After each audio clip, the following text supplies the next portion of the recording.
Shalom, selamat pagi kelas 5. Apa kabar? Ibu berharap kalian dalam keadaan sehat. Selamat bertemu kembali bersama Ibu Seli dalam pelajaran tematik. Kali ini kita akan belajar muatan bahasa Indonesia tentang menganalisis isi dan amanat pantun yang disajikan secara lisan dan tulisan dengan tujuan kesenangan. Belajar apa ya kita hari ini? Hari ini kita akan belajar pengertian pantun, ciri-ciri pantun, dan macam-macam pantun atau jenis-jenis pantun. Semoga pelajaran ini menyenangkan ya. Pelajaran pantun sudah kalian pelajari saat kalian masih duduk di kelas 4. Ayo, ingat-ingat kembali pelajaran waktu lalu. Oke, kita mulai pengertian pantun. Pantun adalah jenis puisi lama yang tiap baitnya terdiri atas 4 baris dan memiliki sampiran dan isi. Bagaimana ciri-ciri pantun? Ciri-ciri pantun. Tiap bait terdiri atas 4 baris atau larik. Tiap baris biasanya terdiri atas 4 kata dengan jumlah suku kata 8 sampai 12.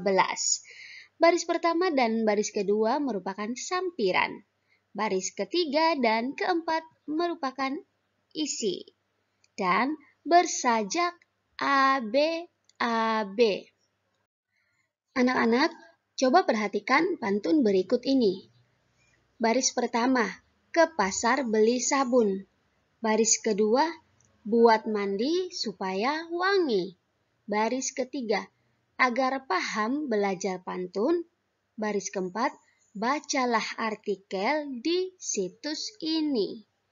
Baris pertama dan baris kedua merupakan sampiran, dan baris ketiga dan baris keempat merupakan isi pantun.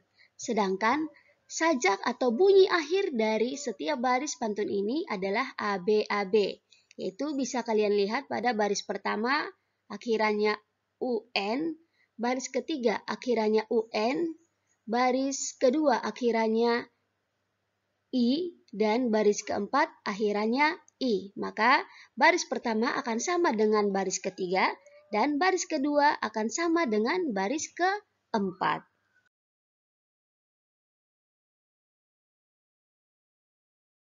Jenis-jenis pantun. Pantun nasihat.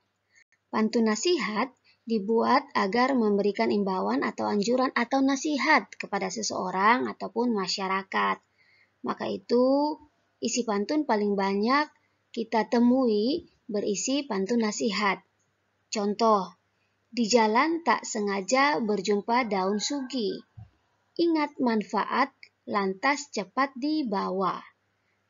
Tiada belajar, tiada yang rugi, kecuali diri sendiri di masa tua.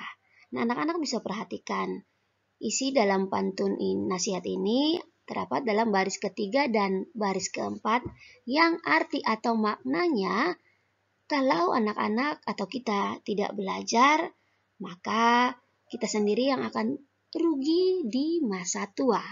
Atau di masa tua kita tidak akan memberikan sebuah manfaat atau kita tidak bermanfaat. Pantun jenaka atau pantun lucu. Pantun jenaka ini isinya lucu dan menarik. Tujuannya memberikan hiburan sehingga yang mendengar atau membaca pantun terhibur.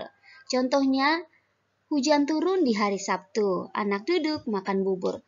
Melihat katak duduk termangu, bangun berjoget untuk menghibur. Anak-anak apa pernah melihat katak berjoget? Jadi pantun ini ketika kita baca, kita bisa saja terhibur. Contoh berikutnya adalah sapi Jawa, sapi perah. Hujan-hujanan tersambar petir. Kalau Nona senang marah, lama-lama mirip mak lampir. Oke Nona-nona. Setelah kita perhatikan pantun ini, janganlah kita marah-marah. Kalau kita marah-marah, bisa-bisa mirip mak lampir. Lucu kan? Semoga terhibur dengan pantun ini. Pantun agama. Pantun agama berisi tentang nilai-nilai yang berhubungan dengan agama. Contoh, pisau tak akan tajam selalu, karena itu ia diasah. Tuhan tak akan meninggalkanmu di saat engkau kena masalah. Pantun teka-teki. Pantun teka-teki biasa memiliki ciri khusus, yaitu ada pertanyaan yang harus kita jawab. Tujuannya juga menghibur kita yang membaca atau mendengar. Contohnya, gadis cantik bertopi baret. Cantiknya seperti bunga mekar. Putih-putih duduk berderet di luar tebing di dalam pagar. Apakah itu? Jawabannya adalah gigi. Contoh berikut ini. Ke kebun bertemu katak, jalan lagi bertemu ular. Jika kamu mampu menebak buah apa biji di luar, jawabannya adalah jambu mente. Pantun anak. Pantun anak tujuannya disampaikan untuk anak-anak. Contoh, kita menari keluar bilik. Sembarang tari kita tarikan.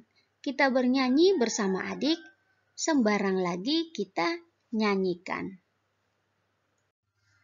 Pantun anak. Pantun anak dibuat untuk anak-anak. Contoh, dengar lagu berirama, tertawalah si adik manja. Mari main bersama-sama, jangan duduk sendiri saja. Amanat atau pesan dalam pantun. Mari kita perhatikan pantun berikut ini. Beli onde-onde ke pasar. Sampai di pasar malah beli petai. Selalu rajinlah belajar agar kau menjadi pandai.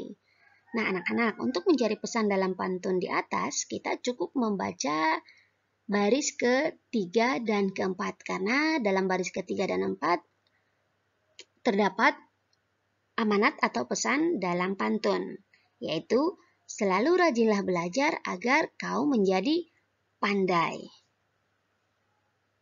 Nah, berikut ini cara menghitung jumlah suku kata. Bagaimana cara menghitung jumlah suku kata? Ingat-ingat lagi pelajaran waktu kalian masih kelas 2 SD, yaitu belajar tentang memenggal suku kata. Adapun catatan yang akan Ibu berikan, yaitu kalau kita mau penggal suku kata, ada beberapa huruf yang tidak bisa dipenggal, yaitu bisa lihat di bagian kanan bawah, huruf ai, au, ei, dan oi. Itu tidak bisa dipenggal ya. Contoh, pandai, pan, strep, dai, bukan pandai. 2. Kalau, ka, strep, lau, bukan ka, la, strep u ya. Yang ketiga, survei, sur, penggal, vei. Dan yang keempat, toilet, bukan toilet. Nah, perhatikan pantun berikut ini. Kalaulah aku punya jimat, tentulah aku pandai berburu. Kamu tentu akan selamat jika mematuhi perintah guru. Baris pertama jumlah 9 suku kata, baris kedua jumlah 10 suku kata, baris ketiga jumlah 9 suku kata, dan baris keempat jumlah 11 suku kata. Contoh yang kedua, jalan-jalan ke pasar hewan, 9 suku kata. Jangan lupa mengajak rahmat, 9 suku kata. Jagalah kebersihan lingkungan, 9 suku kata, agar hidup selalu sehat, 9 suku kata. Sekian materi kita pada hari ini.